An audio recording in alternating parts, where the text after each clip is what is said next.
I am the Tofu Golem. Please enjoy the video. You're starting in Safari now. Open the app and tap the tabs icon to see all open pages. Make sure your iPhone has a working connection and that iCloud Safari syncing is enabled, because tabs can come from your backups or other devices. Once done, long press the plus button, plus at the bottom, to reveal recently closed tabs. This is the fastest way to recover a tab you just closed. Also glance at the tabs view to spot iCloud device tabs listed separately.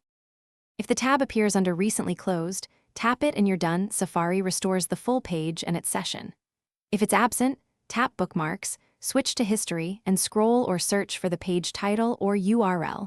This pulls older sessions from local history. Make sure to check iCloud Tabs section in the Tabs view for pages open on your Mac, iPad, or other iPhones. Once you select one, Safari opens the remote tab on your device. Save important pages to Bookmarks or a reading list after recovery.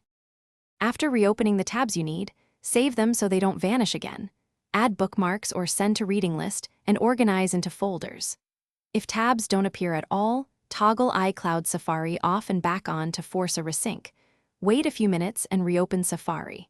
If that fails, you can consider restoring your iPhone from an iCloud backup that predates the loss, but make sure you understand a restore replaces current data. One quick troubleshooting tip: restart Safari or the iPhone before a restore.